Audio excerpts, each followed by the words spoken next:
buenas tardes a todos, bienvenidos a la quinta edición de Collecting. Quiero agradecer también a todos los profesionales que este año participan en las jornadas. Ahora por la tarde vamos a tener a Noemí Méndez, que es crítico de arte para la ABC Cultural y además es concejala de Educación y Juventud en el Ayuntamiento de Santander. Y ha hecho el esfuerzo de venir, yo sé que ha hecho un esfuerzo enorme y quiero agradecérselo especialmente.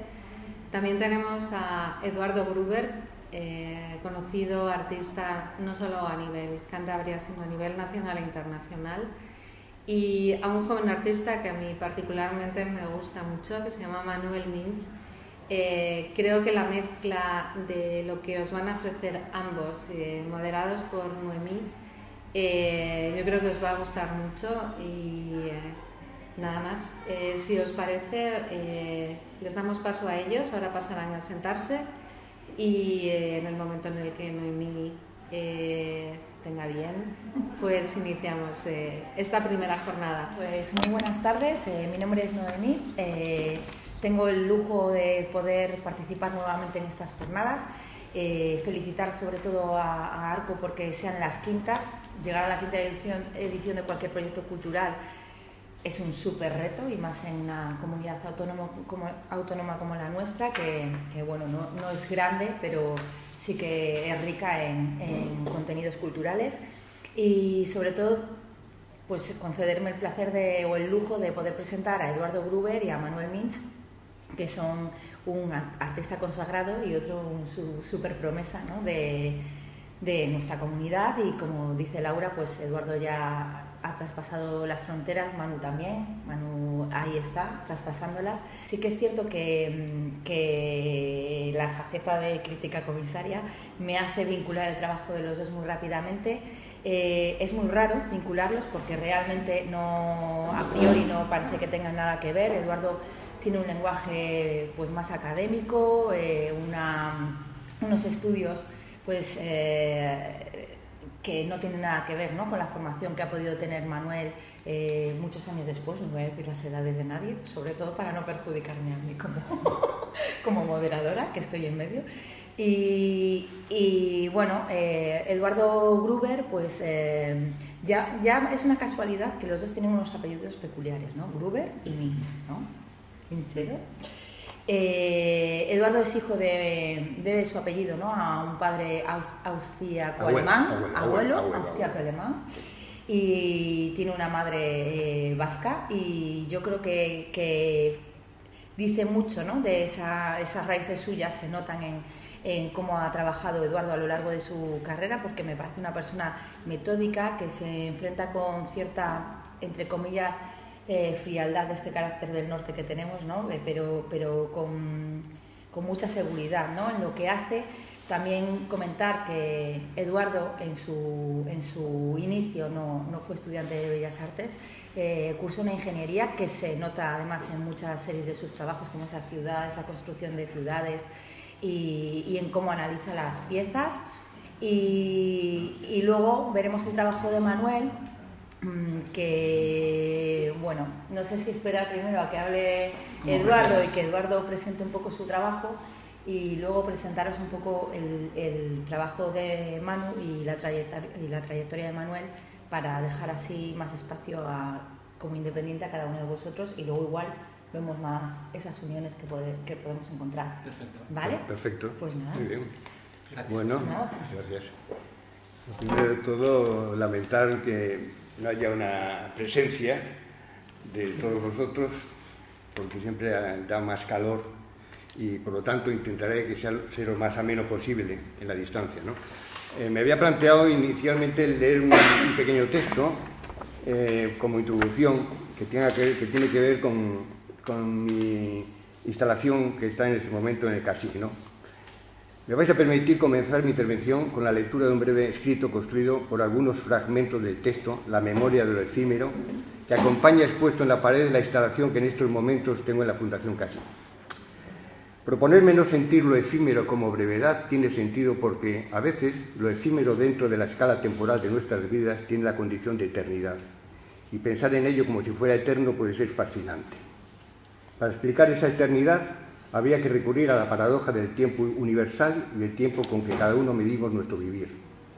Sabremos que la obra de arte, como la piedra, no es eterna, solo es duradera, que no se construye con el deseo de perdurar, sino con un objetivo concreto. Se podría decir que fue una necesidad personal. Pero también que no es la obra de arte la que existe, sino el acto de sentirla. Y solo en algunos casos será una modesta protagonista en la memoria del que la contempla, que por algún motivo inexplicable en lo emocional la retendrá. Entendido así, lo efímero puede considerarse propio del arte, y a veces, sin una razón, se produce el misterio del gozo o la reflexión, y al fijar la mirada sobre la obra, se atrapa el universo completo y detenido en ese instante. Y aunque es muy probable que de ese instante de plenitud quede solo el vacío, a veces, solo a veces, queda cautivo en nuestra memoria en una suerte de efímera eternidad. Si eso ocurre, el artista habrá superado la dificultad de transmitir su intimidad emocional al contemplador. Es justamente la memoria la que rescata esa zona de sentimientos, la que hace que el hecho contemplado o vivido nos corresponda de modo diferente a cada uno de nosotros en cuanto seres únicos. La mayoría de las veces ese hecho desaparece en un instante, en unas horas o en unos días. En otros, sin embargo, hechos que no llegan a ser acontecimientos pueden convertirse en cada uno de nosotros en una mirada íntima y existencial. Como artista, sé que lo que la obra, el hecho artístico significa para el contemplador de ella no tiene el mismo significado que para el creador. En el arte como en la vida somos una suma de nuestras decisiones. Para mí, como artista, cada obra conjura un millar de recuerdos, experiencias o imágenes que tengo activadas en la memoria, un juego de complicidad entre el pensamiento y lo formal que posibilita que tome relieve la dimensión alegórica que busco. Pasado, presente o futuro, dependiendo en cuál de ellos te apoyas, te defines como artista. Y si reflexiono sobre mi trabajo, no puedo evitar cierta conciencia política en ellos, entendida como una suerte de visión crítica de lo que nos rodea a nosotros o nosotros hemos construido, y a menudo me valgo de la metáfora y su dimensión alegórica para ello. Me gusta que los temas de mis obras aparenten ser banales, sabiendo que enfatizarlos por medio de imágenes les puede convertir en poderosos. Y emplear la metáfora es un buen modo de describir nuestras reacciones emocionales y, como he dicho anteriormente, no es la obra de arte la que existe, sino el acto de sentirlo. En este instante me permito sonreír con un hecho curioso que de vez en cuando experimento en el estudio. Pensar que estoy haciendo la obra de mi vida. Por suerte es un estado de ánimo efímero. Ante una exposición, una performance o una representación visual, se puede afirmar que en cuanto una imagen u objeto se presenta como arte, por ese mismo acto se crea un nuevo marco de referencia del que no se puede escapar. Y acabo. Ante el observador, la obra se puede presentar dispuesta a dialogar o a callar, pero también el contemplador puede ser un sujeto activo o pasivo. Finalmente, todo se reduce a cómo se combinen esas cuatro posibilidades, y sabemos que solo una posibilita la eternidad de lo efímero. Bien, yo creo que ahora ya el mejor modo de hablar es con imágenes, ¿no? Y podemos empezar viendo unas imágenes ya que tú mencionas a ello, de la instalación que actualmente está en el CSIC. Son 5 imágenes que de algún modo hay una intención que es darle protagonismo al espectador. Es una propuesta que se llama En la sala de espera, en que incluso hay sofás. Podemos seguir viendo imágenes, por favor. Hay sofás, hay una música de fondo, exactamente como una sala de espera, y de algún modo lo que se le pide al posible contemplador, espectador, es que si llega a ver la exposición, disfrute, se siente en esos sofás, oiga esa música, se encuentre a sí mismo, rompa con la dinámica de la vida, del tiempo de la vida que es tan rápido todo, y de algún modo es una propuesta que va por ahí, ¿no? Luego, al final, cuando llegamos a la parte última de la pintura, hablaré sobre alguna de las imágenes que estamos viendo ahora, ¿no? Para hablar realmente sobre mi trayectoria, que yo creo que la he reducido a los últimos 15 años, de algún modo, lo he dividido en 3 partes, ¿no? Una que llamo yo utopía, o utopías, los dibujos y la pintura. Bien, cuando hablo de utopías es porque creo que en toda esta serie de proyectos que vamos a ver ahora, la meta está en el propio proceso. Es verdad que en algún caso se ha llegado a la supuesta meta, ¿no? Por ejemplo, este primer boceto, dibujo, ¿no?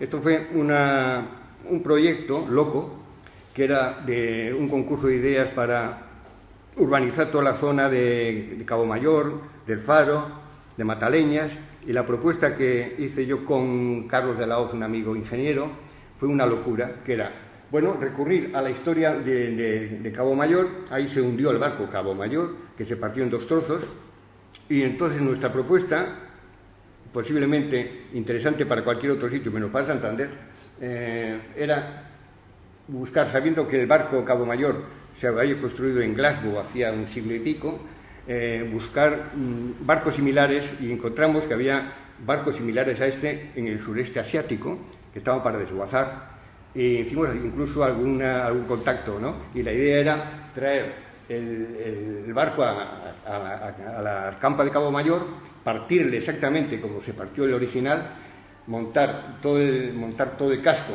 en la campa, y luego en el acantilado a la derecha aparecería la proa del barco con un ancla colgado. Evidentemente, esto siempre lo digo en bromas, si lo vemos en un telediario que se lo han hecho en San Francisco, por ejemplo, nos parecería maravilloso. Aquí sería absolutamente imposible. Por ahí lo del término de utopía, ¿no? Dentro de las utopías, pero este sí se llevó a la práctica,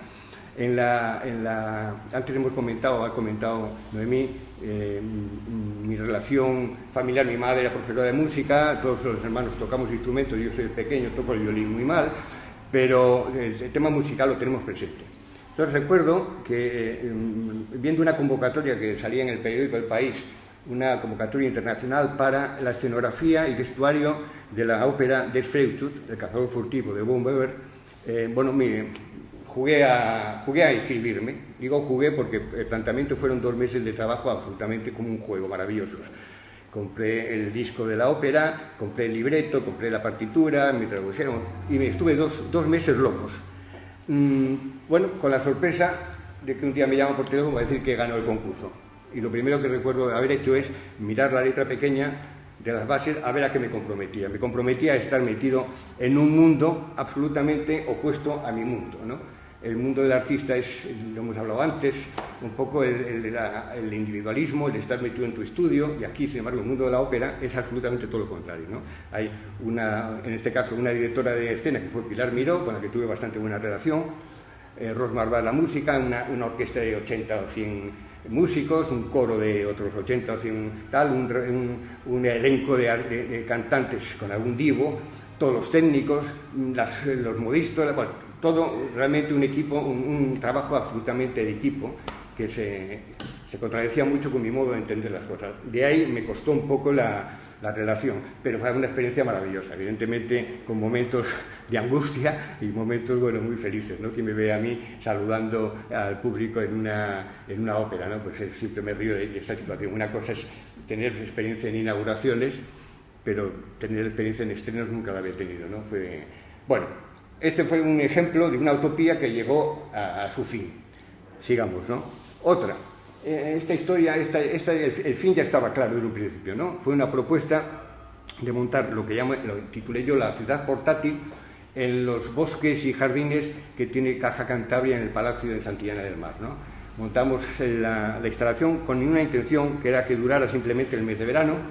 Era estructuras de 4x4x4, todas diferentes, buscados en sitios muy concretos de la finca, y iluminados por la noche. Funcionaba muy bien en todo el bosque, tenía mucha magia, y visto cómo iba cambiando el propio paisaje, me pidieron, y bueno, decidimos dejarlo todo el año, el otoño, el invierno y la primavera.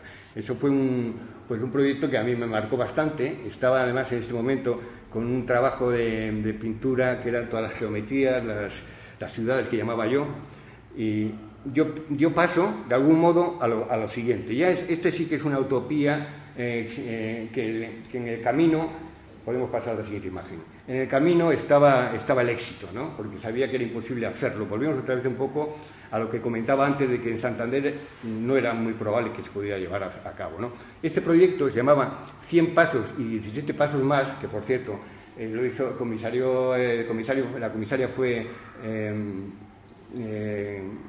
¿cómo se llama? Mónica.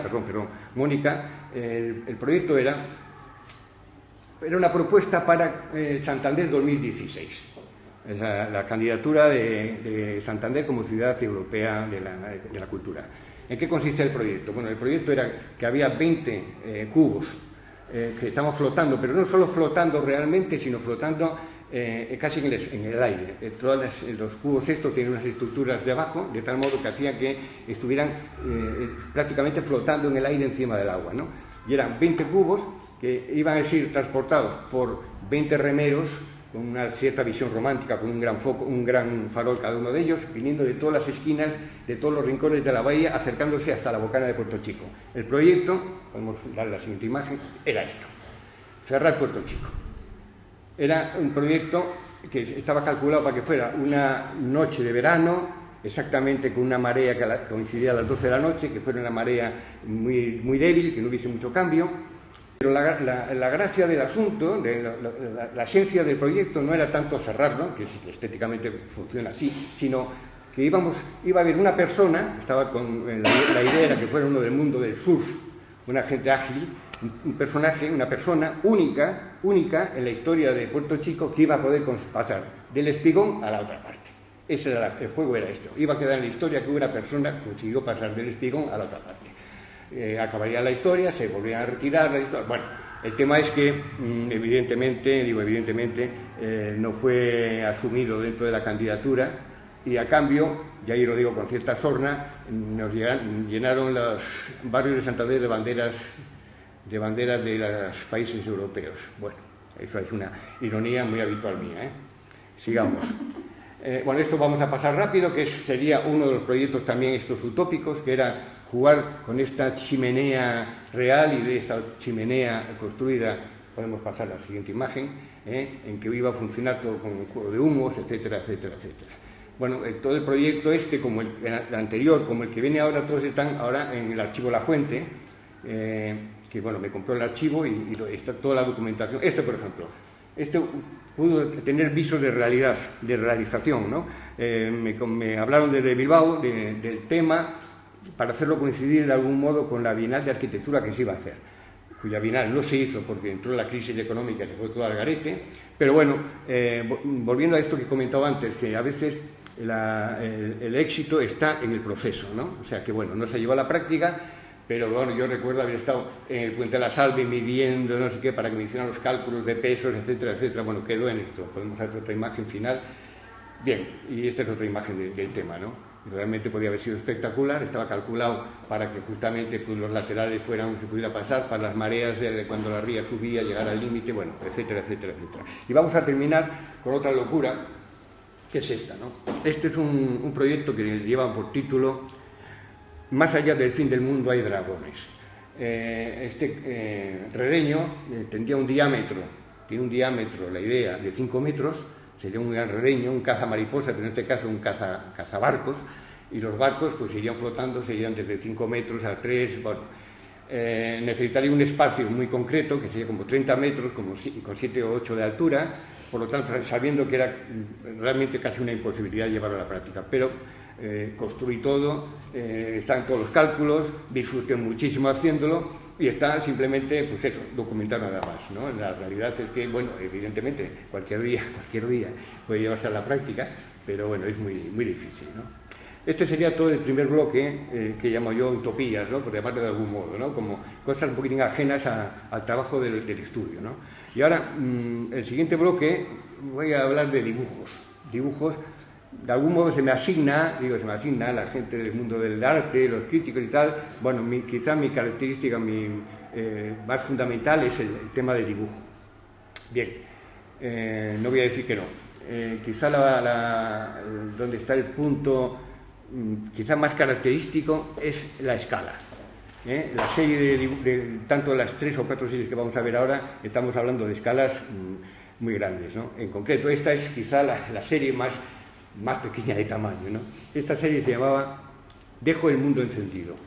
Es una frase que me acuerdo que era mi hijo pequeño, como todo niño quiere extender las horas antes de dormir, dejar la luz encendida. Él tenía una bola del mundo como mesita, como en la mesilla de noche, y recuerdo la frase era dejo el mundo encendido, ¿no? Para que nosotros luego apagáramos la luz. Entonces esa frase me parecía maravillosa.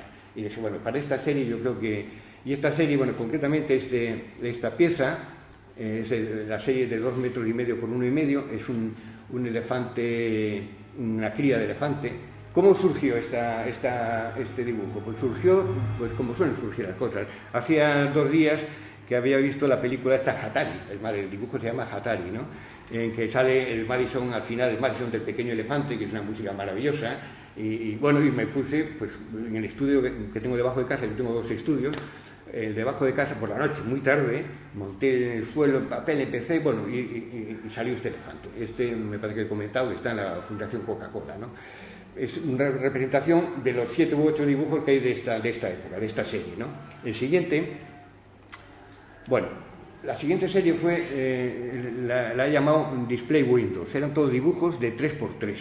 Concretamente que es el único que voy a poner ahora aquí, estuvo en Arco y me acuerdo que, bueno, sembró un poquitín el despiste entre la gente que conocía mi trabajo y de repente aparecía con esto, ¿no? Entonces, bien, aquí hay 2 características importantes en mi trayectoria, en mi modo de entender, que los textos en el propio dibujo o cuadro, y luego el punto irónico, ¿no? Aquí el cuadro se llama Buchipluma nunca ganó el derby de Kentucky. Evidentemente, luego el propio, hay un juego como a 3 bandas dentro del propio dibujo, ¿no? Que es el dibujo del caballo hiperrealista casi. Tenía la idea, pero me costó mucho encontrar el caballo modelo. ¿Por qué? Eso sí es una anécdota que recuerdo haber comprado libros de caballo, y no había manera de encontrar el caballo que yo quería. ¿Por qué? Porque o bien las imágenes son caballos que están paciendo, o caballos de raza, o caballos que están erguidos, pero nunca rendidos, ¿no? Y recuerdo ya que encontré una revista de un suplemento del País o algo así, que había un tema de modas, y había unos chicos ahí lucientes y estaban pues, en una granja, y había un caballo que era el que salía en las fotos, y el pobre debía estar rendido y estaba absolutamente entregado, ¿no? Con la cabeza en horizontal, y dije, este es el caballo que yo quiero, ¿no? Y le dibujé a tamaño natural. Entonces juego después con todo el fondo de esa pared, que son gofrados en el suelo con las maderas, etcétera, y luego está esa especie de conceptualismo un poco ingenuo, ¿no? Que es el lavabo incrustado en el propio dibujo, con la paja, etcétera, etcétera. Bueno, este es un ejemplo de la serie esta de Display Window que llamo yo, que son también como 8 piezas, ¿no? Pero que bueno, concretamente con esta yo creo que... La tercera serie es esta, ¿no? Que son los acuarios que llamo yo. Bueno, aquí hay una foto del dibujo con una niña delante, una nieta, que está ahí colocada exactamente para que se vea con claridad, y además lo he usado más de una vez, el tema de la escala, ¿no? Se puede hablar de dibujos de 4,5 metros por 3, en grafitos con papel, pero si ves esta imagen, está claramente, sabes perfectamente la envergadura de la escala del dibujo, ¿no? Estos son todos sobre un plano de papel, son 3 papeles pegados en dibón, que a la vez están con bastidor, que se engarzan los 3 juntos, y es grafito, de tal modo que tiene también el punto que he comentado al principio cuando he leído el pequeño texto sobre el compromiso de algún modo que tengo yo con lo que está alrededor, ¿no? No voy a decir que sea un personaje crítico total, pero sí siempre hay, en este caso concreto, pues hay un tema de crítica ecológica. Está el personaje que está difuminado al fondo, está haciendo desfilar absolutamente a todo un desfile de peces, ¿no? Bien, podemos seguir al siguiente. Bien, este es el segundo dibujo de la serie que tiene que ver con el momento que está realizado, coincidió con todo el tema del desastre nuclear en Japón, el tsunami, toda aquella historia, ¿no? Entonces el dibujo tiene una característica, a la izquierda se ve todo lo que comentaba antes, ¿no? Un listado de peces, de grafismos, de nombre, que están tachados, y luego tiene un punto característico como novedoso, que es esta parte del coral blanco Podemos mirar la siguiente imagen, que realmente es un coral en relieve, ¿no?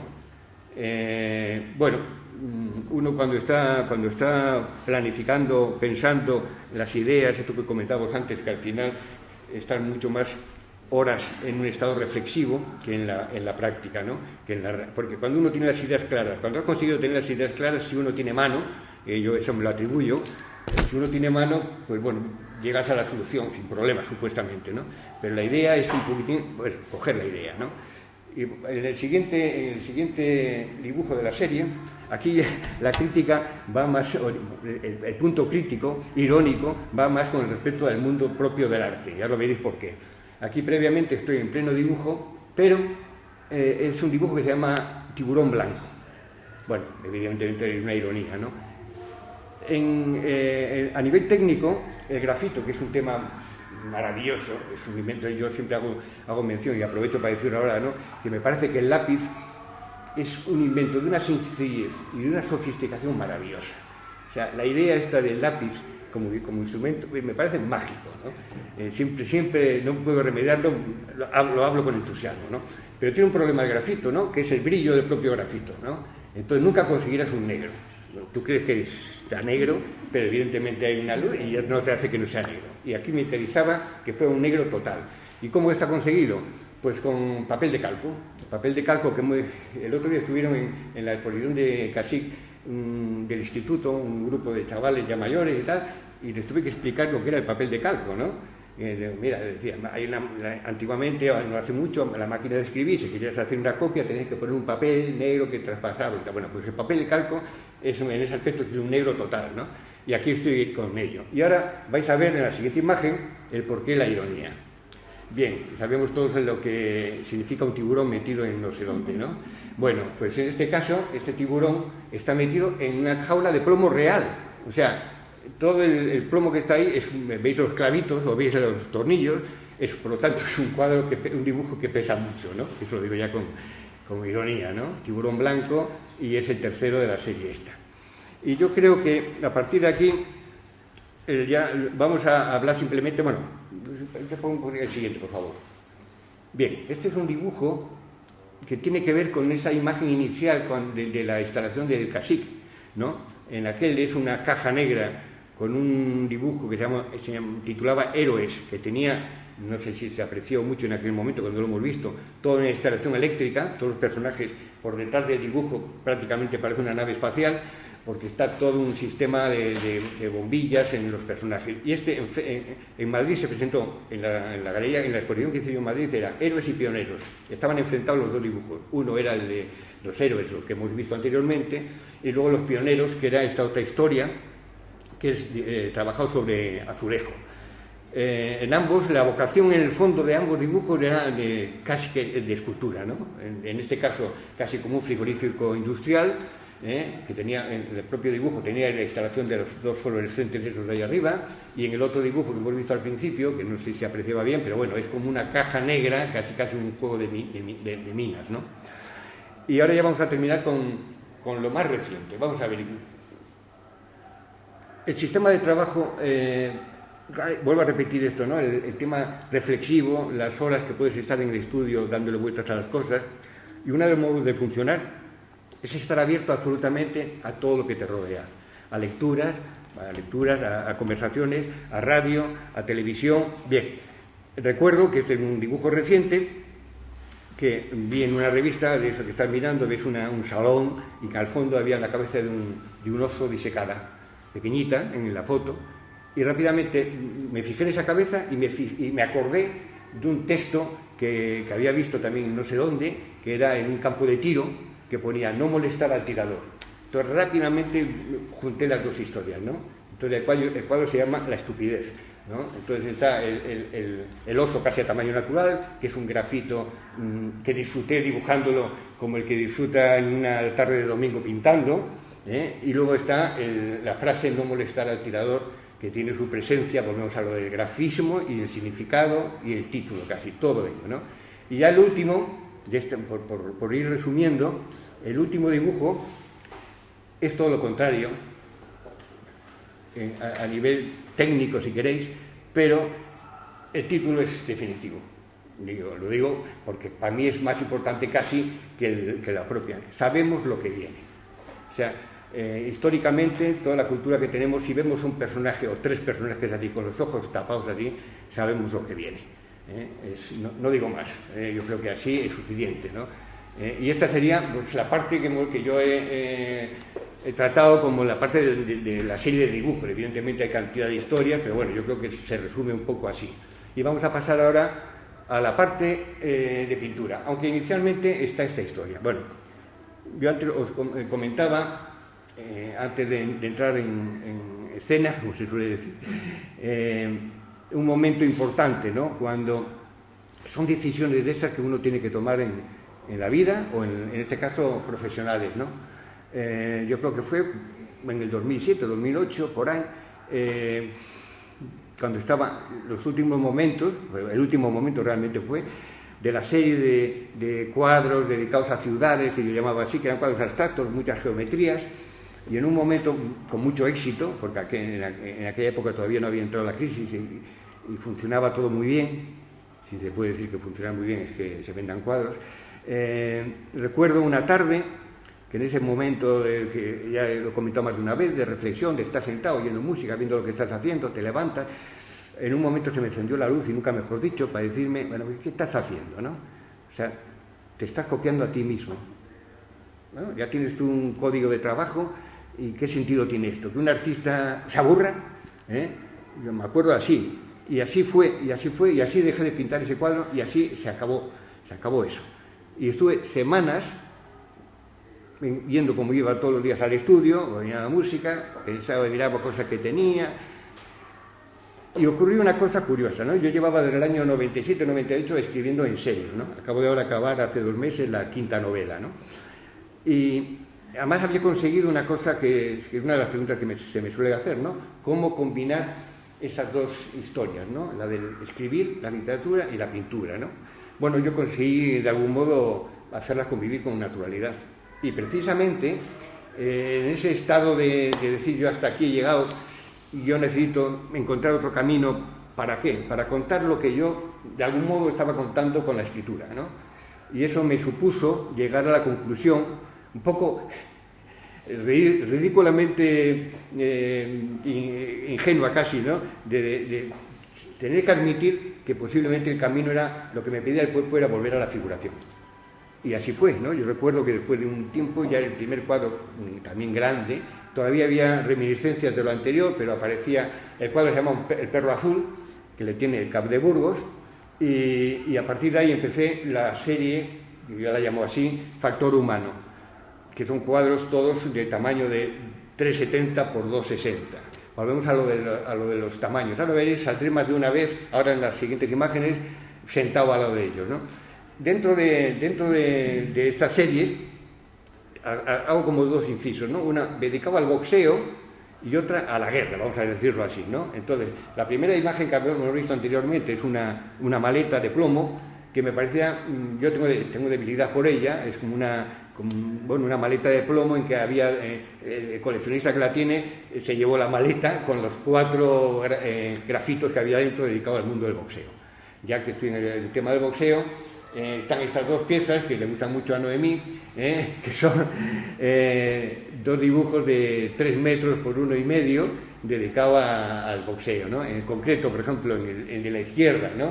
Pues claro, aquí no se aprecia, pero en el estudio, cuando uno está dibujando o pintando, tiene que estar abierto absolutamente a todo lo que te puede ocurrir. Puedes acertar, no puedes acertar. En este caso concreto, todo el personaje con todo el abrigo que tiene, como se llama, los boxeadores lo llaman, bueno, el batín tiene un nombre, pero bueno, el dibujo está taladrado por detrás con un punzón, todo lleno de agujeros, de tal modo que al romper el papel se abre hacia afuera y la luz les hace todo el papel brillar de un modo especial, de tal modo que tú estás viendo el dibujo y aparentemente, digo, estás viendo algo, pasa raro en la tela esa, ¿no?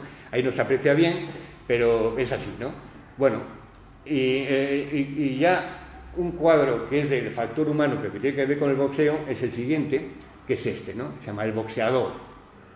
Bien, esto también tiene que ver un poco con el tema de la escritura, ¿no? La tercera novela que yo escribí se llamaba Ópera y boxeo.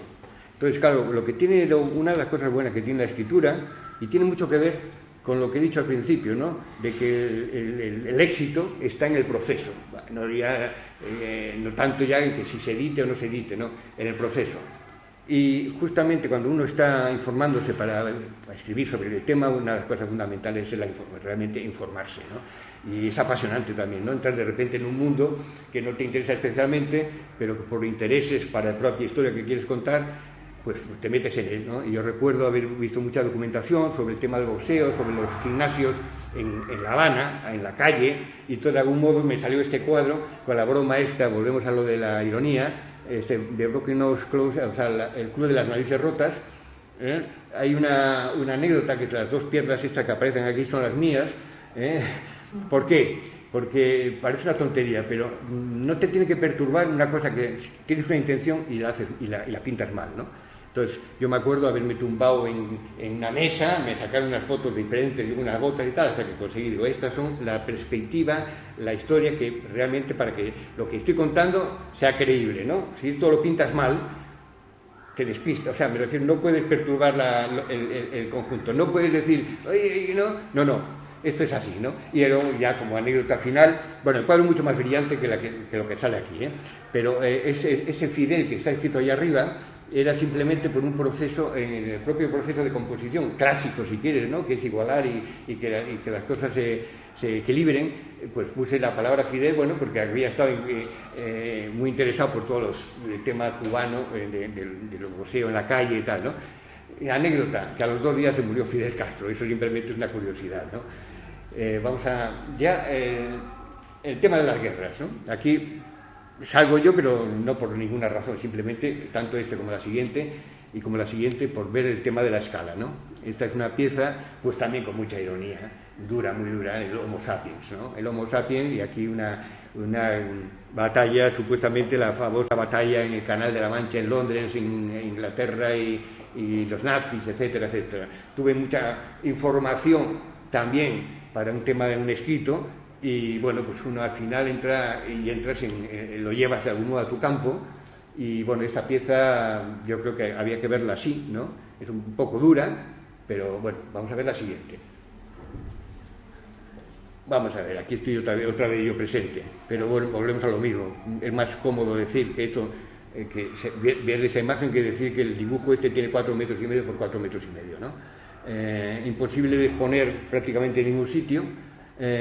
Todo esto, tanto el anterior como este, como algunos de los que van a venir ahora, no se conocen, están ahí, no tengo interés especial.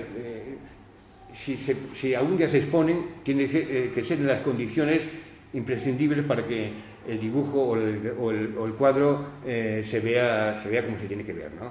Entonces, ya digo, esta pieza pues se llama La sofisticación del mal, ¿no? Es como dos mundos de bombas, ¿no? Las clásicas que tendríamos de información y las más actuales, ¿no? Ya podemos pasar ya a lo que es realmente la serie de Factor Humano, ¿no? Este cuadro, que está en la colección Los Vargales, tiene un texto ahí abajo que, bueno, ahora no se puede leer, pero tiene un atractivo para mí después de realizarlo. Uno es inconsciente cuando estás con todo el trabajo. Bueno, yo previamente nunca he hecho bocetos, hasta que llegué a estas series y a estos tamaños, ¿no?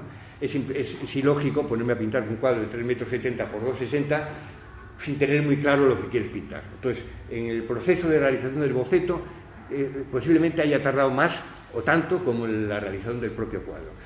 ¿Dónde está una característica curiosa en este cuadro, ¿no? Bueno, porque el color potente está a la izquierda, hay una ventana que se ve a la izquierda, con un ambiente de nieves a la izquierda, la pistola apunta a la izquierda, y de repente todo esto, todo el peso que va a la izquierda, se equilibra solo con ese perrito que está a la derecha. Que se está hablando de la soledad del ambiente, pero también hay un tema casi de composición clásica, ¿no? Podemos seguir a la siguiente imagen. Bien, antes yo creo que más de una vez en la conversación lo que voy diciendo, hablo de la casualidad que puede surgir en el estudio, ¿no? Estaba preparando yo este boceto para este cuadro, que lo mismo es de 3,70 por 2,60, que tenía claro que yo iba a dedicar una especie de fakir mendigo, Cristo, ¿no? Era una mezcla de todo, ¿no? El Cristo es el Cristo de Holbein, que está en el Museo de Basilea. Entonces, bueno, tenía yo la idea de la construcción del ambiente que quería. Hay ahí esto dedicado a Oscar Wilde de Londres, como para concretarlo en un espacio muy concreto. Y cuando estaba en pleno realización del boceto, tenía recortado el Cristo de Holbein, y cuando le iba a pegar en el pliego donde estaba el boceto, que era como de 60 por 40, tropecé, y el Cristo, que inicialmente iba a ir horizontal, se levantó, hizo así ese, y yo casi dije milagro, ¿no? Porque realmente de repente surgió la clave del dibujo, ¿no? Del cuadro. Es más, la sombra es ilógica, porque no es paralela a él, sino todo lo contrario, es como una tijera, que le da a la composición total pues el punto más añadido, ¿no? Y luego está el texto no me ignoréis, que parece que está pegado con precintos, pero realmente es pintado, los precintos incluidos, ¿no? Me parecía que la frase esta, no me ignoréis, me parecía muy potente. Y bueno, pues ese está... Sigamos, por favor. Bien, aquí hay mucha broma, por mi parte aquí, ¿no? El cuadro, si yo hago esto, o sea, me desaparezco, ese es el cuadro, ¿eh? El cuadro es este. Entonces yo estoy colocado estratégicamente delante del cuadro, de tal modo que parezca que estoy dentro del cuadro, ¿no? ¿Por qué he usado esta imagen? Bueno, aparte de la broma y en el momento que me la sacaron, es porque una de las explicaciones que cuando me preguntan, bueno, ¿por qué pintas esos cuadros tan grandes, ¿no? Es como digo, yo siempre tengo ya casi una coletilla, ¿no? Porque yo quiero que se meta uno dentro del cuadro, ¿no? Porque sea el cuadro más potente, que entres tú dentro de él, ¿no? Este cuadro se llama The Outsider, que es una especie de autohomenaje, ¿no? ¿Cómo me entiendo yo dentro del mundo de la pintura, ¿no? Es ese concepto que tengo yo particular con respecto al mundo o el mundillo de la pintura. Aquí el personaje, yo no soy fumador, pero me imagino que en un momento de satisfacción, cuando el artista ha acabado el cuadro, que en el propio cuadro hay un cuadro pintado, cuando el artista acaba, y si es fumador, me le puedo imaginar satisfecho haciendo estas hojas en el aire, ¿no? Ese fue el juego, ¿no? Yo alguna vez, cuando salgo del estudio feliz, siempre ese término, salgo silbando, casi metafóricamente, pero salgo silbando, ¿no? Porque hay momentos cuando estás buscando algo y lo encuentras, o crees que lo has encontrado, te vas feliz. Hay veces que al día siguiente vuelves y tú mismo le dices, pero bueno, ¿cómo yo podía estar ayer tan feliz con esto, ¿no? Pero esto es precisamente lo que pasa, lo que puede pasar en un estudio, que de algún modo lo que define es una de las cosas que yo creo que es clave, pero clave para un artista, ¿no? Que es la autocrítica. Es decir, ¿qué sentido tiene engañarte a ti mismo? O sea, ¿qué sentido tiene no ser sincero si estás tú solo contigo en el estudio y si no y sabes que no es esto? Pues ya está, no es esto, y no hace falta pensar en que le podría gustar. No, tú eres el amo y señor y tienes una responsabilidad y tienes que ser autocrítico, y esto es así, ¿no? O sea que, bien, sigamos. Ya vamos a ir acabando. Bueno, este no sale muy beneficiado el cuadro aquí, porque para mí es el cuadro que es un cuadro, los colores, el verde este es un verde mucho más de Tiffany's, es el cuadro, si te hacen la pregunta habitual, ¿no? ¿Y tú de tu trayectoria qué cuadro? Pues yo me quedaría con este cuadro. Se llama Tiffany's y es el proceso de realización. El previo, la idea, la reflexión, era jugar con lo que socialmente se imagina uno que es lo más sofisticado, que es Tiffany's, ¿no? Es la idea que tenemos de desayunos con diamantes, ¿no? Y posiblemente el oficio más doloroso y duro, que puede ser el de matarife, el de un matadero de ganado, y entonces aquí es jugar en un mismo ambiente con estas dos historias, ¿no? Con este personaje, esta mujer que está fregando, que no se aprecia bien, es un rojo muy vivo ella, el caldero tiene ese resto de agua con sangre. Bueno, es un cuadro que en la experiencia personal de uno suele pasar, ¿no? Que tú estás viendo cosas tuyas anteriores y bueno, las tienes en la memoria, en lo efímero de la memoria que comentaba antes, y bueno, pues evidentemente están hechas en el momento que están hechas y tal. Pero este cuadro tiene una virtud para mí, que es que se mantiene siempre, ¿no? Yo cuando una vez la enseño, siempre me da esa satisfacción de, bueno, he hecho yo este cuadro, ¿no? Es una cosa que me parece que... Vamos a la siguiente. Bien, este es otro cuadro desconocido totalmente, así como el anterior sí se expuso en el Palacete, en una exposición que hice, yo creo que fue en el 2017, cuando di un taller con la Universidad Internacional. Este como el anterior que estaba yo sentado, o sea, no se conoce, no se ha visto. Este se llama Los Cínicos, es una pieza también de 3,70 por 2,60, y aquí hay un tema curioso, ¿no? Que es los códigos por una parte, el cielo fue una gozada pintarle, porque era casi jugar con, bueno, pues un sentido casi de abstracción. El cielo siempre es abstracto, ¿no? Entonces fue una gozada en la pintura Luego los personajes estos, que son los que rápidamente... La gente ha querido ver rápidamente Santander, ¿no? El fondo de la bahía, bueno, no era esa la intención. A partir de ahí, el que quiera ver Santander puede estar viendo más cosas, ¿no? Entonces están los dos personajes estos que parecen dos guardaespaldas, con unas linternas absolutamente infantiles, como están tratadas, ¿no? Incluso la propia lluvia es con un código muy infantil, ¿no? En las rayitas. Aquí tiene, como voy bien, yo creo que voy bien de tiempo, ya vamos a acabar, tiene una anécdota o una vivencia personal, ¿no? Que cuando yo el cuadro creía que estaba acabado, a las 8 de la tarde, después de muchos días y tal, había algo que no me terminaba de convencer, y es porque la primera idea, al margen del título, de lo que los personajes pueden decir, la intención es que fuera un cuadro húmedo, o sea, que fuera la lluvia, que transmitiera humedad.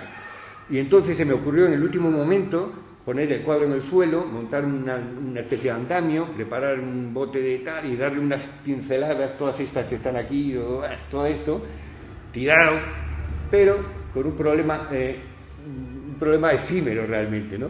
Que fue que, claro, estaba recién hecho en el suelo, sobre plano horizontal, y si yo levantaba para ver el resultado en el plano vertical, se iba a gotear todo. ¿Qué supuso eso? Pues que irme yo del estudio, pues... y lo que no hago nunca, ¿no? Muy pronto por la mañana, el día siguiente, fui al estudio a levantar el cuadro, a ver qué hago, y todo eso, bien, fue un acierto, ¿no? Y vamos ya, yo creo que con esta pieza, vamos a ver. Este se llama El hombre controlador del universo, es el título del cuadro. Que también es una pena el color, porque es un cuadro mucho más brillante. Pero entonces, con la última novela, que acabo de leer hace 2 meses, que se llamaba La mujer del ausente, hay la información que busca, y hay una historia, un pequeño fragmento que habla de un cuadro de Rivera en Rockefeller, en Nueva York, que es el título El hombre controlador del universo. Es un gran mural, ¿no? Pero me gustó mucho el título, ¿no? Y yo rápidamente le acoplé a una idea que estaba jugando con ella, y que es esta historia, ¿no? El personaje esté sentado en esta mesa que está en desequilibrio con unos libros que abajo a la izquierda no se aprecia aquí, pero están los títulos de los libros, el personaje que entra por la derecha medio volando, y luego esa cintita que parece que al final a mí siempre se me va la vista a ella, o sea, dentro de todo esto que está pasando, casi la protagonista es esa cintita que no sabes lo que quiere decir, ni yo tampoco, ni tengo intención de explicarlo, porque las historias son como son, uno se mete en... Los cuadros no se pueden explicar, yo estoy contando cosas un poco superficiales sobre ellos, ¿no? Pero bueno, esta es una última vez que tampoco se conoce, vamos a... Y esta es la última, vamos a ver. Cuando uno tiene cierto compromiso con lo que tienes alrededor, ocurre que con esto de la pandemia, con los sufrimientos que se ha vivido, que ha vivido mucha gente sobre todo, yo en el estudio se va haciendo de uno a base de años, y vas creando un ambiente que ya lo hemos hablado también un poco antes, ¿no? Que vas aportando cosas, vas colocando en la pared de repente un recorte, ¿no? Y vas conviviendo con ello, ¿no? Y yo tenía un recorte de hace ya años, que estaba hasta amarillento ya, que ponía, debía ser de un artículo sobre los vertederos y tal, y ponía un texto que ponía: del tiradero se pueden aprovechar muchas cosas, jabón, champú, la fruta no más, se lava y ya está. Que más lo pone ahí debajo en el cuadro, ¿no? Bien, si tú eso lo juntas con las noticias de esa frase tan triste para denominar las colas del hambre, del sufrimiento, de la historia, de la gente, de repente imágenes buscando el tema de la comida. Bueno, pues lo vi clarísimo, digo, yo tengo que hacer algo sobre esta historia, y hice un vertedero, una especie de vertedero, que es esta pieza, que vamos a lo mismo que antes, es mucho más brillante de color, etcétera, etcétera, ¿no? Esta sería la última pieza de la serie de pinturas, ¿no? Yo creo que con esto... Pues muchas gracias.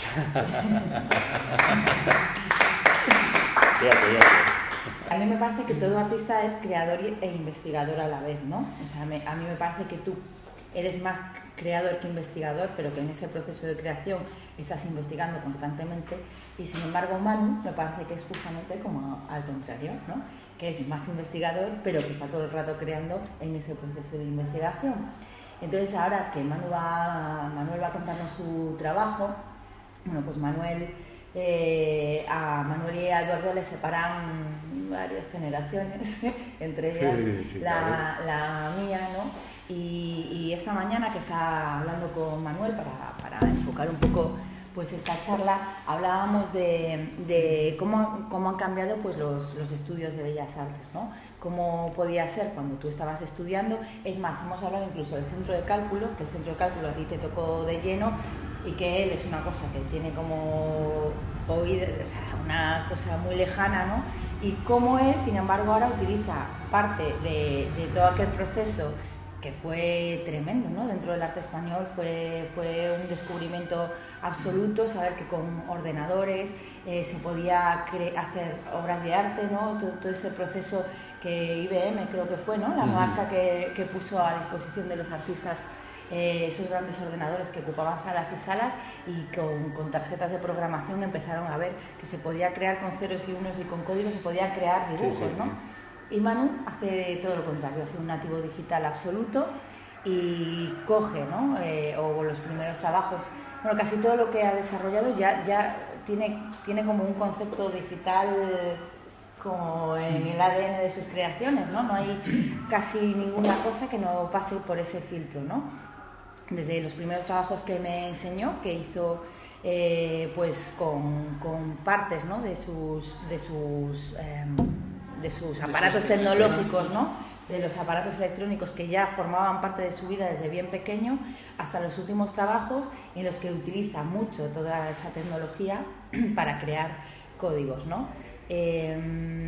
Bueno, el trabajo de Manu nos lo va a contar Manuel, que no voy a ser yo la que lo cuente. No sé si quieres que cuente alguna cosilla o quieres lanzarte. Me lanzo si quieres. Sí, que también esa contraposición, ¿no? Ese trabajo tan individual que hablas tú del artista en el estudio. Manu evidentemente también en su estudio vivirá muchos momentos, ¿no? de individualismo, pero sí que es cierto que el trabajo que hace Manuel siempre busca como generar unos códigos que puedan servir como para todo el colectivo. No sé si lo estoy explicando muy bien, seguro que cuando Manuel lo cuente lo vamos a entender mejor, ¿no? Pero yo creo que Manu se inventa unos lenguajes. Creo que va a ser mejor que lo cuente él, y si no, te interrumpa yo de vez en cuando, porque es muy interesante, y sobre todo que vamos a ver cómo todo ese lenguaje digital tiene mucho que ver con Manuel, aunque luego él lo descifre o lo descodifique en algo que es totalmente gráfico y su concepto, ¿no? Bueno. Muchas gracias por la introducción, y sobre todo gracias a Laura y a Eduardo y a toda la gente que está escuchando y viéndonos. Voy a intentar compartir mi pantalla, pero bueno, antes que nada eso, hablar un poco de lo que decías, de lo que comentabas. Sí, nací en el 93 y por tanto crecí en el desarrollo tecnológico. Desde bien pequeño tuve un teléfono, acceso a la tecnología, a internet, y siempre me acompañó ese entusiasmo hacia internet como algo muy común para todos, un espacio de comunidad, que luego bien es cierto que llegó las grandes empresas y empezaron hacer lo que hacen con todos los campos abiertos, a vallarlos y a insertar su economía. Pero sí que siempre me ha interesado mucho esa idea de compartir conocimiento con gente que no conoces o que está en otras partes del mundo y no delimitar las cosas así a una fisicidad. Entonces, al principio, cuando estaba terminando la carrera, hice mi producción en la carrera variada hasta que encontré un poquito... hasta que me encontré un poco, me estudié y me di cuenta de esto que estoy comentando, de dónde vengo y qué es lo que realmente me toca de cerca. Y entonces, eso, en ese momento, cuando estaba terminando la carrera, ya te digo, estaba muy enfocado en piezas de inmateriales, piezas de arte digital, piezas que eran sobre todo imágenes, vídeos, sonido... trabajando directamente, interviniendo en el espacio web como si fuera otro espacio más, y me encontraba con un problema como bastante claro a la hora de exponer este tipo de piezas que están subordinadas al final a los dispositivos electrónicos que los contienen. En la facultad teníamos, por ejemplo, estudié en Cuenca, que no sé si lo he dicho, y teníamos un equipo bastante limitado de proyectores, pantallas y demás, y luego aparte, están subordinados también al tiempo. Si hay un vídeo en una sala de exposiciones, igual llegas a la mitad y hay otra persona viéndolo, no tienes que esperar una hora. Tiene como una naturaleza como mucho más subordinada al espacio y a los dispositivos. Entonces, en 2016 comencé a investigar un poco en un formato que fuera propio, en online, donde pudiera trabajar este tipo de problemáticas y ayudar también a la gente que estaba en la misma situación, aunque en ese momento en Cuenca tampoco éramos muchos. Era como la oportunidad de utilizar también Internet para conectar con gente, sin dependencia de que estuviera en mi ciudad ni nada de eso. Voy a intentar compartir pantalla, a ver si puedo, y os comento el proyecto con el que... Vale, se ve, ¿verdad? Bueno, voy a poner un pequeño vídeo. A ver. En la web.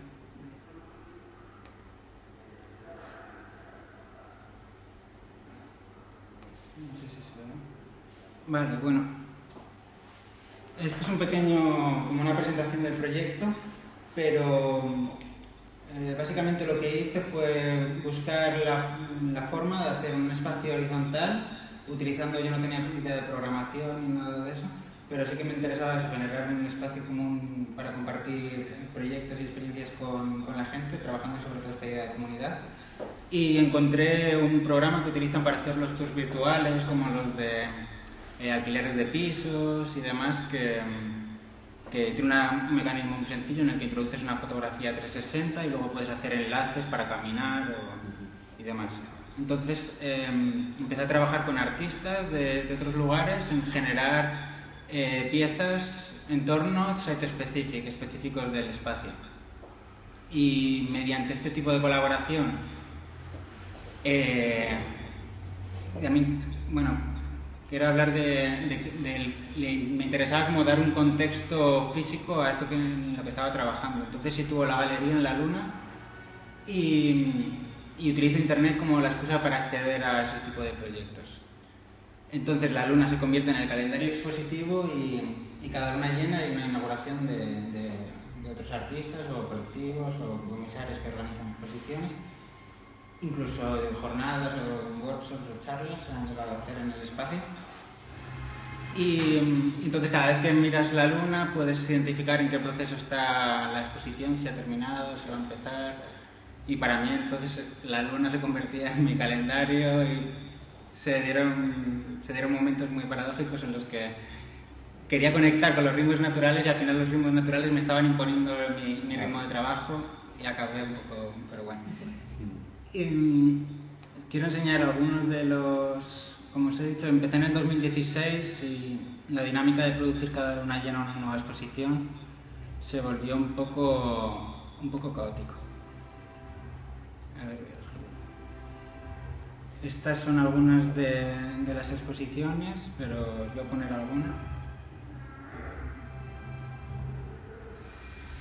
Por ejemplo, esta es una exposición que hizo Darío Alba y Héctor Luján, que eran dos artistas que tenían una práctica muy distinta. Uno trabajaba con 3D y el otro trabajaba problemáticas de género y sobre todo le interesaba el trabajo de Héctor, le interesaba mucho cómo la normatividad masculina relacionada con la violencia, con la estética chándal y todo lo que ello implica, utilizaba estos elementos para romperlos directamente. Entonces empezaron a trabajar, quedaron incluso sin conocerse, quedaron en Madrid y empezaron a trabajar en el proyecto, y para mí fue como un punto de inflexión en el que dije, aquí se están pasando cosas interesantes. Y bueno, este es un ejemplo de uno de los vídeos que hizo Darío junto a Héctor. Y eso, en ese momento sí que me di cuenta de la potencia que tiene. Para mí solo es una web, no sé.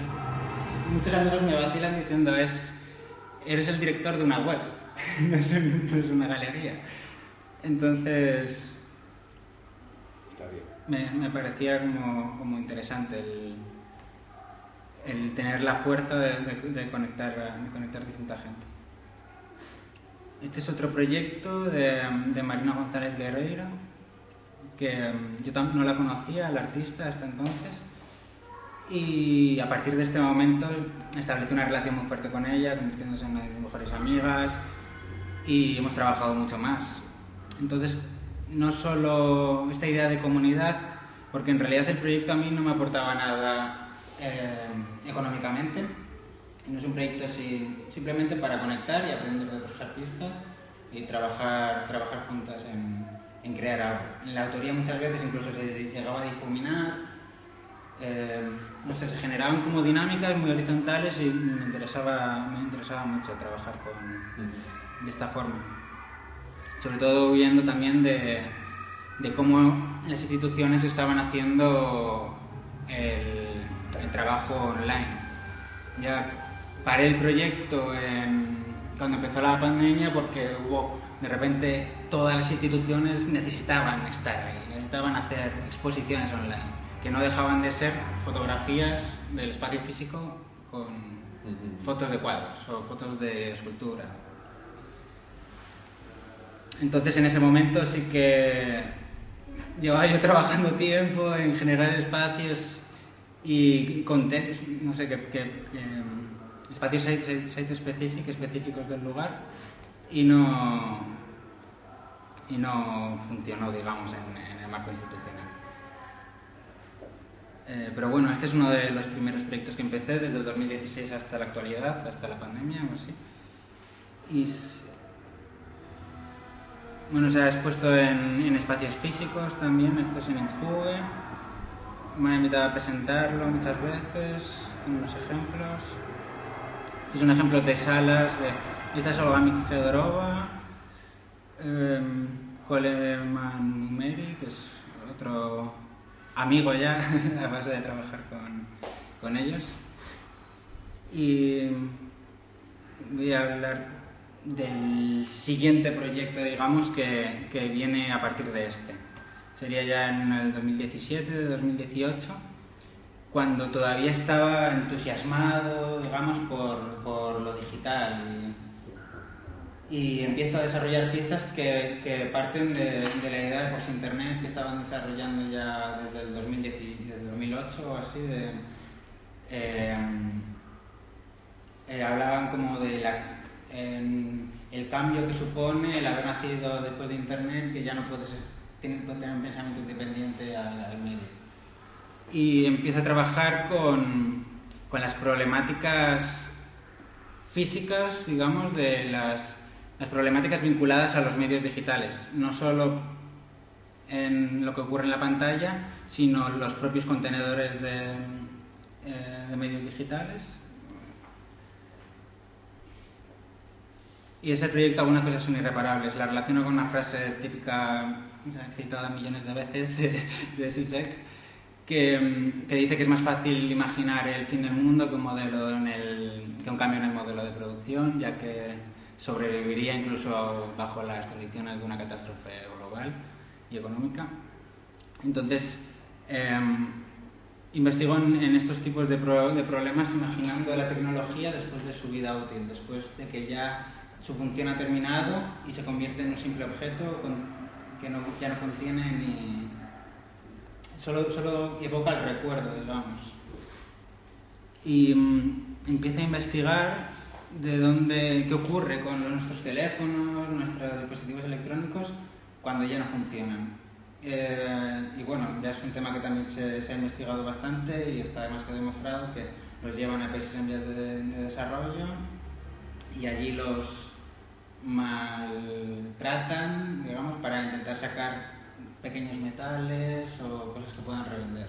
Pero al mismo tiempo es muy más problemático aún porque el coltán, el oro, son sacados de muchos de estos países, como por ejemplo en Ghana, y luego son llevados allí intentan extraer estos minerales a través de la quema, quemando plásticos, gases y generando una contaminación increíble. Entonces yo empiezo a intervenir estos dispositivos mediante distintas formas, mediante ácidos, mediante... por ejemplo, esta pieza me lleva mucho tiempo porque es la extracción de oro de la mayoría de los dispositivos que tuve a lo largo de toda mi vida. Entonces hice como un archivo de los MP3, del iPod, y me di cuenta en ese momento de la cantidad de tecnología que había tenido y quería visualizar, materializar cuánto oro había utilizado yo de otros países y verme como en esa situación. Ya olvidando un poco como lo positivo de Internet y volviendo un poco a la realidad y a las repercusiones que tiene esto.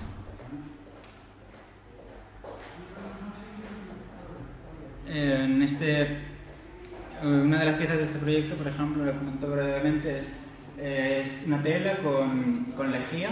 Entonces me interesaba mucho como repetirla y ir repasando con lejía hasta que la tela se fuera debilitando y hablar un poco de los puntos de no retorno, de cuando ya algo no se puede arreglar y lo vemos tarde. Entonces era un poco como un poco la referencia a todos estos procesos que estaba trabajando. Esta pieza, por ejemplo, trata de encapsular un dispositivo electrónico que emite gases, que no todo el rato se está emitiendo gases que no vemos, pero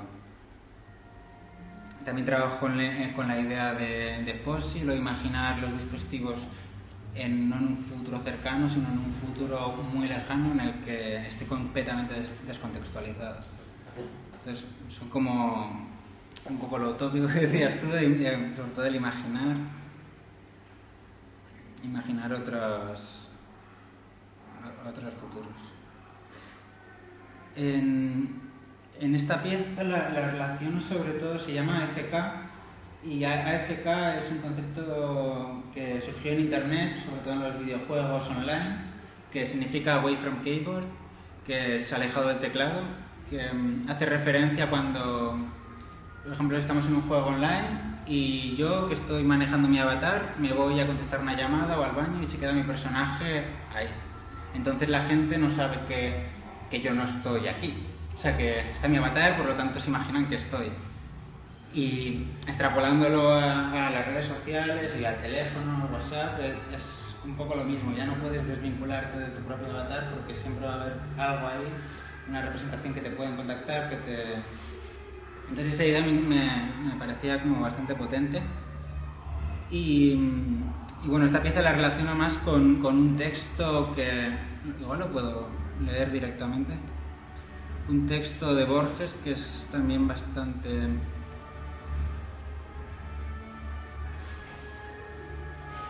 conocido, que habla del mapa a escala 1:1, de esta idea de de lo inservible de ciertas cosas. Leo el pequeño texto. En aquel imperio, el arte de la cartografía logró tal perfección que el mapa de una provincia ocupaba toda una ciudad y el mapa del imperio toda una provincia. Con el tiempo, estos mapas desmesurados no satisfacieron y los colegios de cartógrafos levantaron el mapa de un imperio, que tenía el tamaño del imperio y coincidía puntualmente con él.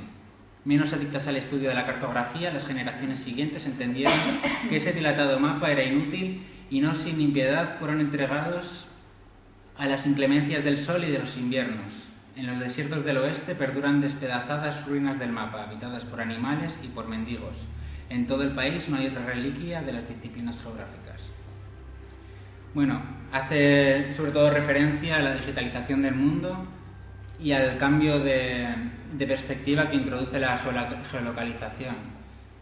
Esto cambia por completo nuestra escala del mundo y nuestra visión del mundo, ya que te ofrece una visión desde arriba, mundial, y esta inmensidad espacial te rescala a ti individualmente y rescala el entorno en el que vives.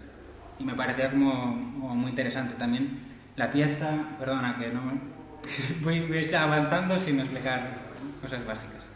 La pieza consiste en un vídeo que es una hora en loop, que recorre desde la Bahía de Santander hacia el este, recorre el mundo en Google Earth y es una vuelta al mundo, digamos, una vuelta al mundo en una hora.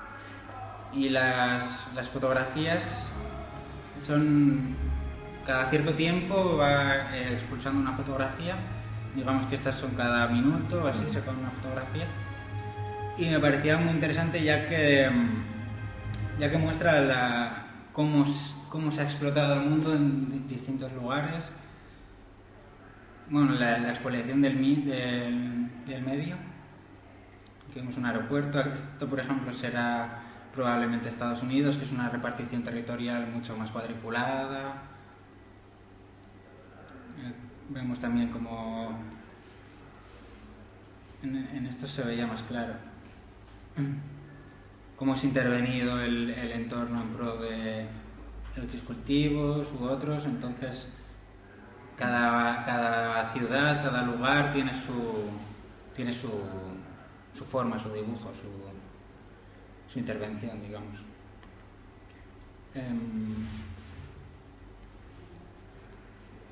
No sé si...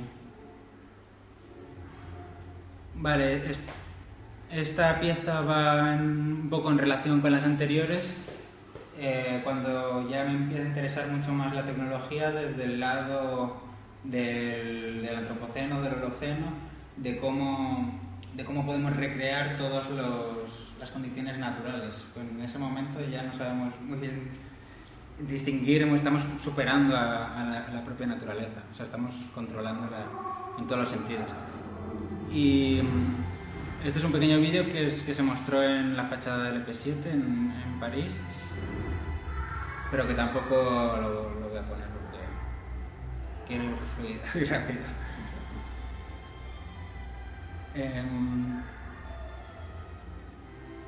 Vale, pues voy a ir con mi último proyecto, digamos, que se sale ya de la tecnología y de las repercusiones que tiene. Perdona que te interrumpa más. Sí. Hay un proyecto intermedio que a mí me parece importante que cuentes antes de llegar. ¿Cuál es? De los containers. Sí, este va vinculado con... Ah, vale. Gracias. Bueno, os voy a poner un extracto del vídeo porque yo creo que va a quedar... Mientras explico, yo creo que puede estar funcionando por el fondo.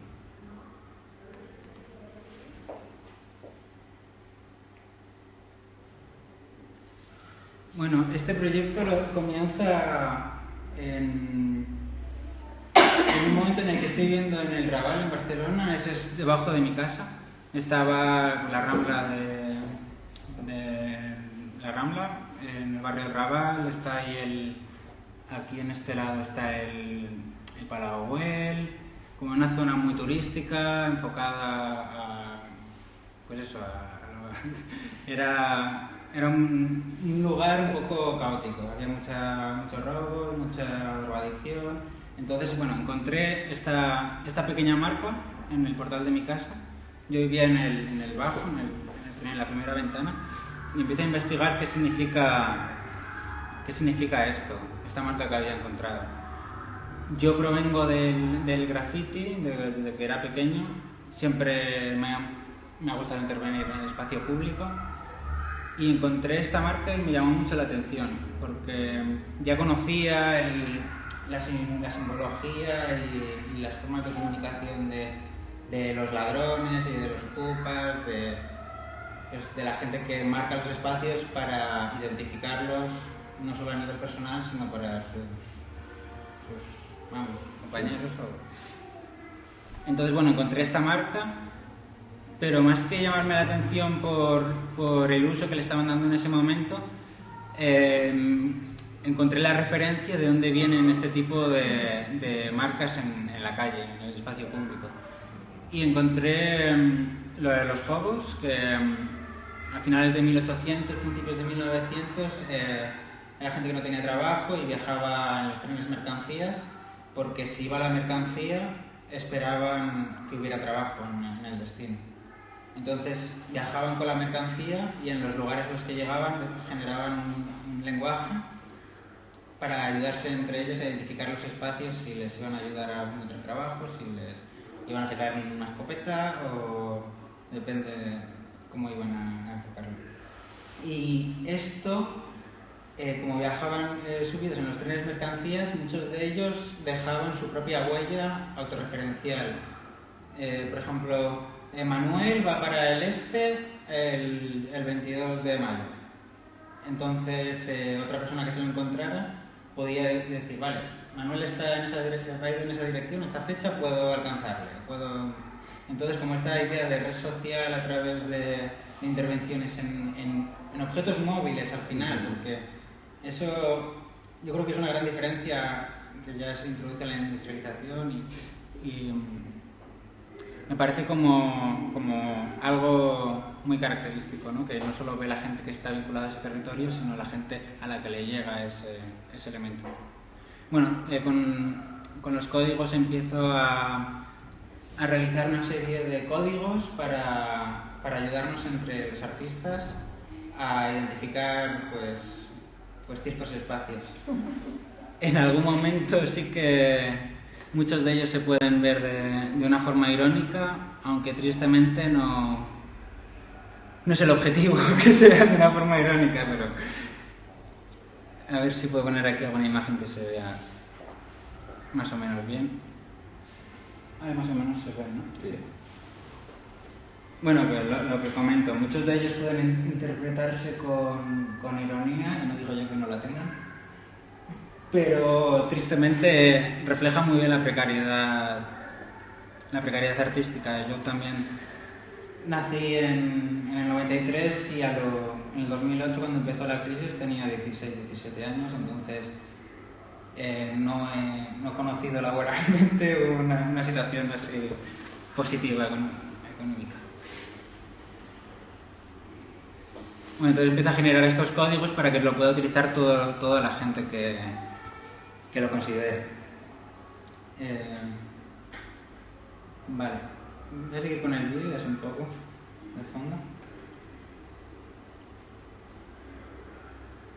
Bueno, como he dicho, estas intervenciones autorreferenciales, por ejemplo aquí vemos a Colossus of the Road, que es como uno de los clásicos, hacía sus dibujos autorreferenciales para...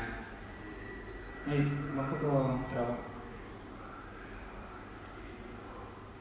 Bueno, pues este tipo de firmas autorreferenciales llegaron a los sistemas de transporte público, por ejemplo el metro de Nueva York, que fue cuando dio el gran boom y empezó, toda la gente veía el rey de la línea 7, era una persona que vivía en el barrio donde acababa la línea 7 y quería comunicarse con toda la gente que utilizaba esa misma línea, ¿sabes? Que conectaba con otros barrios. Entonces, al venir del graffiti me tocaba de cerca también este aspecto. Bueno, no solo el graffiti, sino también el viajar gratis utilizando la estructura de mercancía me parecía también algo muy potente, ya que no dependías de la economía para desplazarte a otros lugares, y hay gente que continúa haciéndolo, ya sea por afición o tristemente para emigrar a otros países o buscar otras formas de vivir. Ahora bien, en ese momento me mudo a Valencia y justo en el momento en el que estaba pensando, vale, ¿cómo funciona la mercancía ahora? ¿Cómo funcionaría esto ahora? Y veo los contenedores marítimos, que Valencia, al ser una ciudad con puerto, no como Santander, sino Santander no sé si lo va a hacer también ahora, pero es una ciudad enfocada al transporte de mercancía. Entonces empiezo a ver dentro de los contenedores, empiezo a ver este tipo de números. Y a través de investigar consigo la forma de localizar estos números que hacen referencia a cada uno de los contenedores. Este sería el contenedor que aparece en el vídeo y en el momento que lo vi estaba en Valencia, pero esta es la ruta de dónde viene, y te sale de dónde viene, la fecha y las paradas. Entonces empiezo a realizar una serie de prácticas que es intervenir en estos contenedores, localizarlos con esta web y como una forma de llegar a los lugares, de estar presente en todo el mundo, como es un poco ironía, como el llegar a estar en todos los lados. Y estos son los barcos que transportan contenedores marítimos, que están en auge y ahora mismo hay un problema bastante grande, la verdad. Estos son atascos de los barcos con contenedores marítimos y es como un sistema que aparentemente es invisible porque normalmente no circulamos por aguas profundas, por mares profundos, pero sí que nos llega la mercancía. Entonces, pues como intentar entender todo este sistema me interesaba mucho, la verdad. Y si queréis, esto es como una síntesis del proyecto. Es una pieza, la pieza en vídeo es la pieza que empezó la primera y la última que terminé, ya que me interesaba como me gusta mucho la investigación y sí que investigar a través de una práctica en formato vídeo me parecía como algo mucho más divertido que estar simplemente pensando y escribiendo. Y este proyecto se expuso en Juan Silió, en la Galería de Madrid, y estaban las planchas que os he enseñado ya.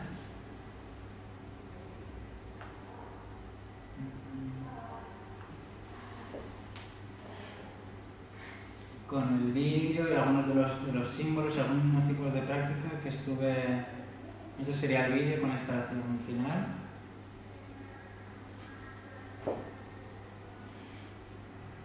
Y estos son otros tipos de piezas del propio proceso. Me gustaba mucho también la idea de desgaste, de erosión. Esto hace más referencia a la técnica del spray, del graffiti.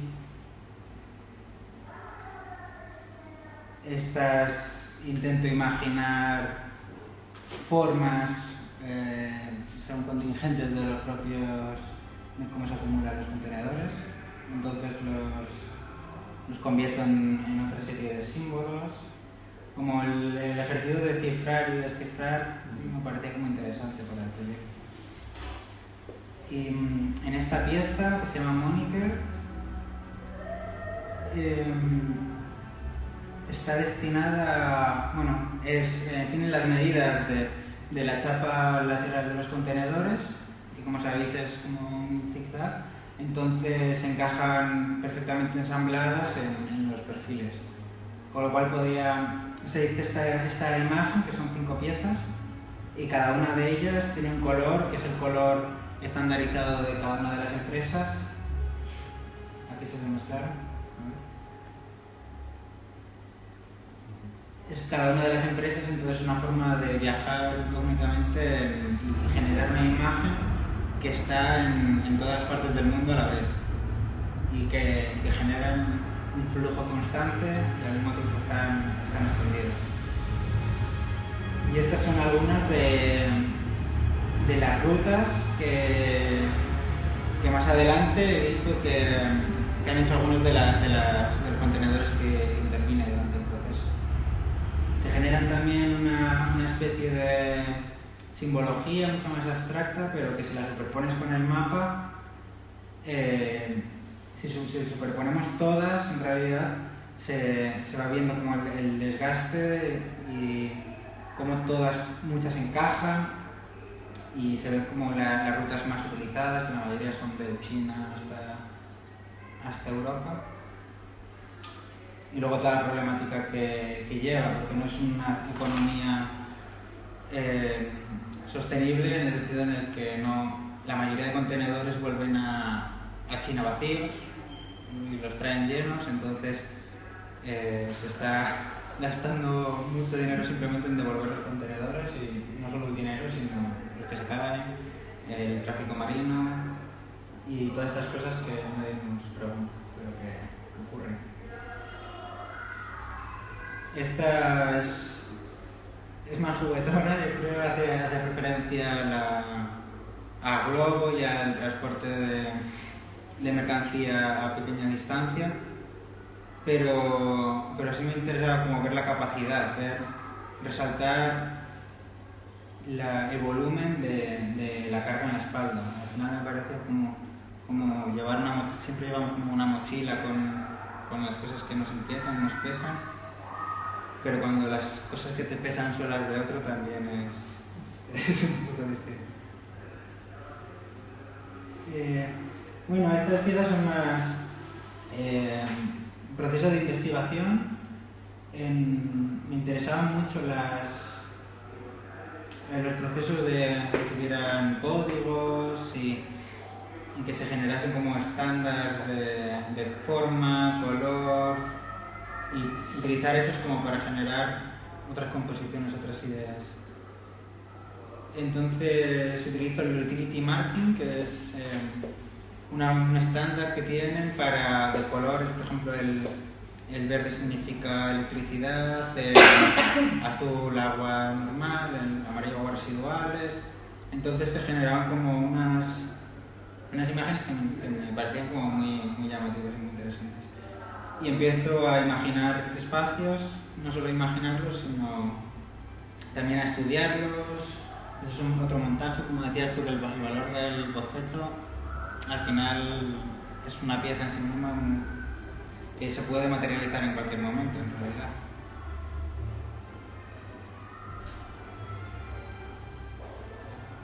Y bueno, con esto tampoco quería ir un poco acabando y cerrando, tampoco quería extenderme mucho. Este proyecto lo hemos visto ya. Bueno, sí que podemos recordar que la gente que nos está viendo puede enviar preguntas al chat. Sí, sobre todo eso. Y igual tiene alguna pregunta que hacer sobre el trabajo de Eduardo o sobre tu trabajo, o ¿no? Alguna pregunta que quieran hacer, ¿no? Que hay una pregunta, ¿no? Podemos abrirla o... Cancelo compartir pantalla, ¿verdad? Sí, una pregunta para Eduardo. Dice, suponiendo que un artista siempre debe nadar contracorriente, ¿cómo has sentido la corriente a lo largo de tu vida artística? Gracias y saludos. Gracias. Los primeros años yo me dejaba llevar por la corriente. Antes he comentado que hay momentos en la trayectoria de uno que son fundamentales. He comentado lo de los estudios, lo del día que dejé de pintar, pero hay un día que yo lo tengo, no lo he comentado, pero me parece que era fundamental en mi propio modo de entenderme, que es la primera vez que me iba a llevar la galería mía de Madrid, de Belín Botella, a la FIAC, y era la primera vez que iba a ir a una feria. Y recuerdo que estaba en el año 85. Y recuerdo que estaba en el estudio, donde pasan las cosas de todo tipo, y recuerdo que tuve un momento de lucidez, que es darme cuenta, digo, bueno, vamos a ver, hasta ahora en mi relación, en la dinámica mía con el cuadro, siempre es el cuadro el que manda. Es difícil de explicar, ¿eh? Pero con esta frase, que es el cuadro el que manda, quiero decir que va a favor de corriente, de la corriente del mundo del arte, de lo que está fuera del estudio, ¿eh? Y entonces, desde ese día, como si perdiera el respeto al cuadro, a lo que estaba haciendo, y era yo el que mandaba. No sé si es fácil de entender, pero no encuentro otro modo de decirlo, ¿no? Y a partir de ahí, eso significaba que posiblemente empezaría a estar a contracorriente, o sea, a que sea yo el que mando. Saber que el artista siempre va por delante, que la gente que te puede seguir da por hecho que lo que va a ver, lo siguiente que va a ver, va a encajar en sus planteamientos, en la idea que tiene de mi trabajo. Entonces, es muy habitual, ¿no? Cuando estás dando pasos, en mi caso concreto he dado muchos pasos, siempre suponía, con respecto al espectador, una especie de choque, ¿no? Decir, bueno, ¿qué estás haciendo? ¿Qué es esto? Pero si yo te identificaba claramente con esto, y resulta que estás haciendo una historia, y de algún modo la explicación es esta. O sea, el haber ido unos años, los primeros años de mi trabajo, en que ni me creía yo que podía vivir de la pintura, que podía pintar, que podía hacer lo que quisiera, y no estaba haciendo exactamente lo que quisiera, o sea, lo que quería, ¿no? O sea, en el fondo, sin darte cuenta, estaba supeditado al éxito, a las necesidades, y entonces iba a favor de corriente. Y a partir de ese año, de ese momento, que me acuerdo perfectísimamente, ¿no? Pues creo que entendí mi trabajo de otro modo, ¿no? Era yo y mi circunstancia, ¿no? Entonces eso ha supuesto ir a contracorriente más de una vez, ¿no? Y luego está también tener conciencia de que de algún modo siempre he estado, antes he comentado en uno de los cuadros, le titulaban de Outsider, ¿no? Y me he dicho que de algún modo me consideraba que era un autorretrato, ¿no? Bueno, pues tener la sensación de estar, bueno, dentro del mundo del arte, pero fuera de él. O sea, así de claro, ¿no? A la vez yo puedo decir, digo, no exijas que te hagan especial caso de los demás si tú has elegido ser invisible, ¿no? Que es un poco la broma que he comentado al principio de ser sociable y hacer vida social. La vida social ahora destino al mundo del arte, ¿no? No estar en los sitios. Bueno, esta situación mía ahora en este momento es un poco extraña, ¿no? Porque no es habitual que yo esté en estas situaciones, ¿no? Cuando me llamó Laura para hablar del tema, le dije que sí, y seguido pensé, bueno, pues he dicho que sí, pues bueno, y además me encuentro muy a gusto, por cierto. Pero es esto, ¿no? O sea, que me refiero que he estado a favor de corriente un tiempo, a favor de corriente, lo digo peyorativamente, ¿eh? Y a partir de un momento, pues lo he entendido de otro modo, he entendido todo de otro modo, y bueno, había situaciones que, bueno, podrían coincidir, pero siempre está un poco a lo mío, ¿no? Y de algún modo, claro, es un modo de definir al artista, ¿no? O sea, el artista está con su mundo y los demás, o sea, lo que está alrededor, pues podrán estar, lo podrán entender, podrán tal o no, pero tienes que huir de esa preocupación. O sea, que no sé si, yo creo que así explico un poco lo que ha preguntado esa persona. Muchas gracias por la pregunta. Gracias. Yo creo que hay otra más, ¿no? Sí.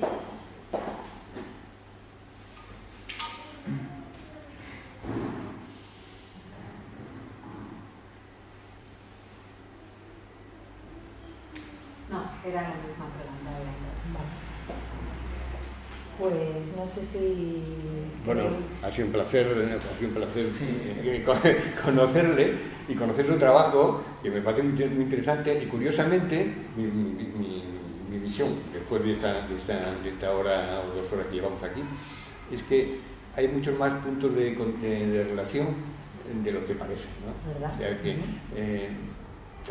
La palabra de las utopías me parece que os une también, sí. ¿no? Esa utopía de estar en todas partes al mismo tiempo, sin estar en ningún sitio, ¿no? Sí, luego este punto, vamos a poner el término crítico con respecto a lo que nos rodea, ¿no? O sea, yo lo he podido entender, llevado, bueno, lógicamente casi por mi tradición como artista más basado en otros, con otros códigos y otros materiales, pero mi modo de hacer esa crítica, de poner encima de... Me ha recordado la última imagen que presenté, que era lo del vertedero. Claro, estaba viendo lo que tú has estado pumba y digo, bueno, estamos hablando de lo mismo, ¿no? Nada más que yo he empleado un modo de expresarme y tú otro. Por eso digo, ha sido muy satisfactorio. Sí, o sea, realmente... Y la ironía también tenéis en común. Pero al final, como el arte y la práctica artística tiene que ser un poco crítica, ¿no? Y al final, si vivimos en una sociedad, en unas condiciones, al final... Sí, yo creo que la labor, no voy a decirlo así con letras mayúsculas, ¿no? La labor del artista, bueno, pues no es para cambiar el mundo a lo mejor, pero sí para intentar decir, oye, dentro de las posibilidades, mira, esto se entiende así, ¿no? O sea que bueno, es como uno se puede encontrar a gusto, en mi caso y en el tuyo también, ¿no? Hay otro tipo de arte que es, bueno, de otro tipo de satisfacción, de otro concepto totalmente diferente, que yo lo respeto muchísimo, pero esto es así, o sea que, vuelvo a repetir, he visto más puntos en común, he tenido varios, la pena es que no tenía para apuntar como tú, ¿no? Pero sí, había cosas me venía, digo, bueno, esta historia por otro camino, pero entiendo perfectamente lo que estás diciendo. Por cómo ha llegado a trabajar sobre ello, sí. Bueno, todo arte es político, ¿no? Dicen. Sí, yo pongo las comillas para que nos entiendan el concepto que tiene habitualmente de político, pero todo arte es político. Exactamente, ¿no? Tiene un punto ahí. O sea que en ese aspecto, pues nada, ha sido un placer real, ¿no? O sea, sí, para mí, vamos, increíble este trabajo, qué decir, ¿sabes? O sea, que ha sido, bueno, muy bien. No sé yo, los que han asistido en la lejanía a estas conversaciones, que a esta tal, supongo que se hayan quedado satisfechos con lo que hemos podido contarles, ¿no? O sea que, de todos modos, vuelvo a repetir el agradecimiento, ¿no? A vosotros, a toda la organización y luego a todos los que han los interesados desde la distancia, que es una pena la no presencia, ¿no? Porque es, de todos modos, yo creo que hemos conseguido, lo digo por vosotros, conseguir que haya cierto clima cálido, ¿no? Sí. Cierta calidez en lo que, como lo hemos planteado, porque bueno, era fundamental, ¿no? Que no sea una historia que no solo la distancia nos enfriara, sino que nuestras conversaciones y nuestras posturas, ¿no? O sea que yo en ese aspecto, pues me quedo muy satisfecho. Desde el trabajo, o sea que, como nos hacemos así, Bueno, utopías, escalas, que esa escala 1 a 1 que luego tú has ahí la con Borges, utopías, escalas, política y la ironía, ¿no? Y muy bien, ha estado muy bien la charla. Muchas gracias a todos y quedamos emplazados para mañana a las 11 de la mañana. Muchísimas gracias a ti, Laura. A ti, Laura, porque ha sido gracias, una maravilla hacer este viaje con vosotros a través de vuestro trabajo.